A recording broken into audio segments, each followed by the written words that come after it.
Maintenant, voici la vidéo d'inscription. Pour inscrire un nouveau membre à Dinas Global, il y a plusieurs façons de faire. Donc, on va aller de la manière la plus simple. Vous voyez, on a écrit en haut profil de membre, juste en dessous du nom du membre, profil de membre. Quand vous voyez profil de membre, vous allez voir à côté, il y a une petite cloche. Voilà. On va cliquer sur la cloche. Comme je l'ai expliqué, on a écrit le nom du membre en dessous du nom du membre. Vous allez voir profil de membre. À côté de profil de membre, c'est-à-dire à gauche de profil de membre, il y a une cloche. On va cliquer sur la cloche. Voilà. Quand on clique sur la cloche, voici ce qui apparaît. Il y a 6 éléments. On veut faire une nouvelle inscription. Donc, on clique dans Nouvelle inscription. Ça se trouve en haut à gauche. Voilà. Je viens de cliquer dans Nouvelle inscription. À partir de ce moment maintenant, je suis en train de renseigner les informations pour inscrire un nouveau membre dans mon réseau de Dinas Global. Alors, quelle est la première information que je dois mettre? La première information, c'est nom du demandeur. Je dois mettre le nom et le prénom du nouveau membre que je suis en train d'inscrire. Donc ici, je vais écrire simplement nom et prénom.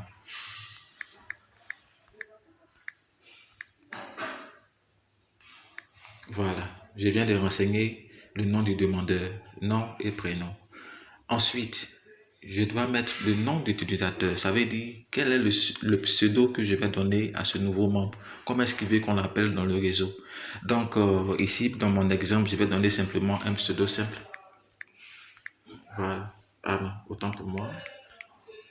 Voilà. Je clique d'abord ici, nom d'utilisateur, et je vais donner le pseudo DAG. Voilà. Voici. Donc, je viens déjà de mettre le nom et prénom. Je viens de mettre maintenant son nom d'utilisateur, DAG. Maintenant, après le nom d'utilisateur, je dois mettre maintenant le numéro de la carte d'identité de ce nouveau membre. C'est ici qu'on clique et on met ça. Donc, je vais choisir un numéro comme ça. Généralement, le numéro de la Côte d'Ivoire, ça commence par CI. Voilà. Donc, je viens de finir la partie nom et prénom. Je viens de finir le pseudo. Je viens de finir d'écrire le numéro qui se trouve sur la carte d'identité. Qu'est-ce que je fais ensuite? Je descends et je viens sur adresse. Étant donné que nous sommes à Abidjan, l'adresse, je mets Abidjan. Je descends encore et je choisis la ville. Nous sommes toujours à Abidjan, alors je mets Abidjan. Voilà. Ensuite, le code postal, c'est 225. Je choisis le pays. Le pays, c'est la Côte d'Ivoire. Donc, je regarde dans la liste, je descends, et je trouve la Côte d'Ivoire, je choisis la Côte d'Ivoire. Quand je choisis la Côte d'Ivoire, on va me demander maintenant de choisir une zone. Alors, je clique dans la partie zone, je choisis Abidjan. Voilà. Au fur et à mesure, je renseigne. Ici, on me demande le numéro de téléphone portable de ce membre en question. Voilà. Donc, le numéro de téléphone portable, je mets un numéro comme ça. Par exemple, celui-ci. Voilà. Mais il ne faut pas mettre le 225. Le 225 est déjà... je pense que c'est déjà là par défaut. Hein. Donc, voilà. Voici le numéro de ce membre en question. Après avoir mis son numéro de téléphone, je mets son mail maintenant. Quel est le mail que je vais donner à la personne? Je vais choisir un mail comme ça. Je mets, par exemple, Mario, arrobase,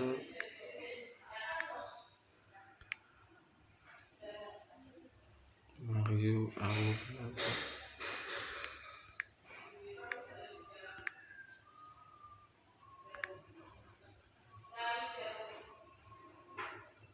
attention. N'oubliez pas, ça peut être en minuscule, c'est pourquoi depuis ça ne fait pas tout. Voilà, je mets Mario, arrobase, gmail.com par exemple. Voilà. Et là maintenant, on me demande les informations de compte bancaire. Ici, ce n'est pas vraiment nécessaire. Donc, je descends encore, je descends, toujours je descends. Et j'arrive maintenant à la partie information sur le sponsor. Normalement, ces informations-là, c'est vous, vos informations. Vous allez voir d'abord dans la partie nom d'utilisateur, votre nom d'utilisateur vous-même. Et vous allez voir ici, comme vous avez dit, là, votre nom d'utilisateur, c'est Elisama. C'est ce qui va apparaître ici. Et puis ensuite, l'identifiant, c'est votre matricule dans le réseau. En dessous de ça, le nom du sponsor, c'est votre nom réel, tel que la dame a enregistré votre nom dans le réseau. C'est ce qui va apparaître là. Et enfin, information sur le placement. Vous pouvez laisser la partie auto. Ça va placer automatiquement quelque part pour vous. Voilà. Et vous n'avez qu'à choisir maintenant ici le code revendeur.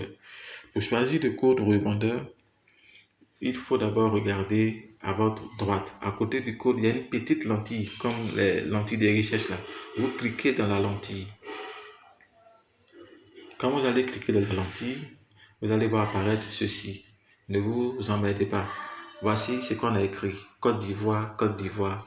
Vous cliquez sur ce qui est écrit en bleu. On a écrit ECS-AB-001. C'est sur ça que vous cliquez. Voilà. Quand vous cliquez, c'est fini. Vous revenez à nouveau dans la partie de l'inscription pour poursuivre le travail. Alors, qu'est-ce qu'on fait maintenant? On a écrit ici forfait bonus juste au-dessus du code revendeur. Étant donné que c'est un pack que vous voulez prendre, c'est-à-dire un produit de tenance sociétale, c'est que c'est basique. Alors, vous ne touchez pas là-bas, forfait bonus. Vous descendez maintenant et dans ce tableau de produits, vous choisissez Basique Rose Center.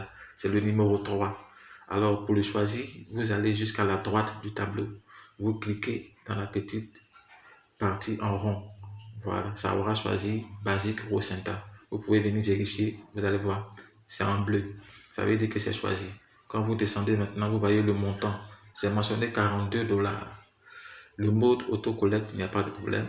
On vous fait un petit résumé des informations, à savoir d'où l'argent va sortir. Comme je l'ai dit tout à l'heure, cet utilisateur avait seulement 0,63 $ dans son portefeuille électronique. Quand vous rechargez votre argent, les 30 000 francs vous donnent 42 $, comme c'est mentionné en haut ici pour acheter le pack de Tinas au Centa.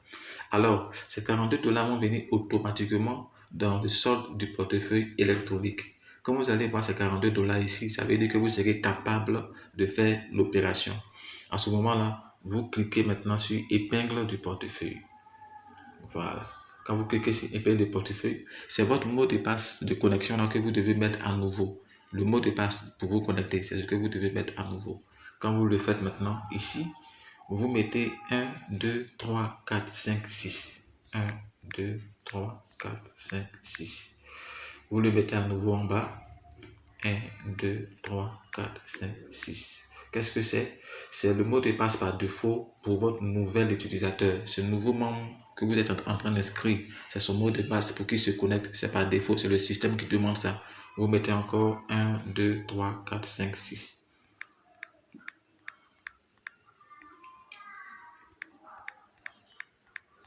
Quand vous avez fait ça, normalement, ça fait 4 fois que vous mettez 1, 2, 3, 4, 5, 6. Pourquoi? La première partie, c'est ici. Et la deuxième partie, c'est ici. Voilà. Après avoir fait ça, maintenant, vous cliquez sur le petit carré à votre gauche où c'est mentionné « Je déclare que toutes ces informations sont exactes ». Vous cliquez là. Voilà. Une fois que vous avez cliqué, vous appuyez « Soumettre ». Lorsque vous allez appuyer « Soumettre », normalement, le compte va s'ouvrir.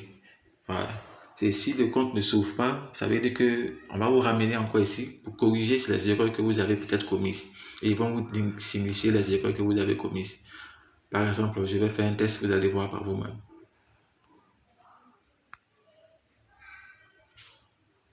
Quand cette boîte de log apparaît, vous cliquez sur OK.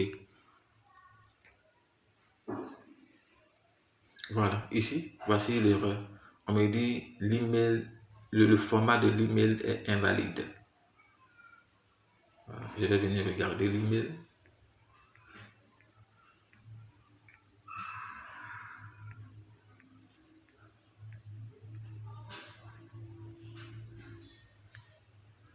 Oui, il y a un espace. Alors, j'efface l'espace.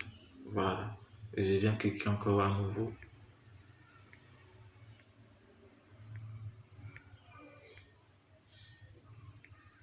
Il faut toujours vérifier ça avant de faire. Voilà. Et je valide à nouveau.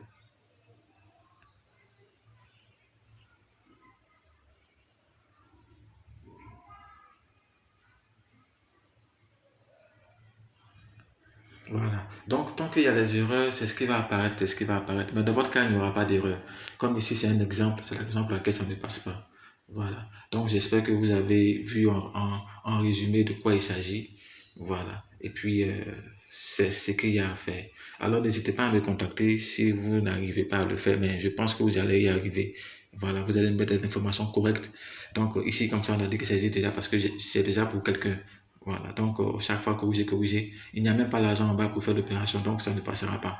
Vous n'avez pas à vous inquiéter pour ça. Alors, j'espère que ça va vous aider et j'attends votre retour. Merci.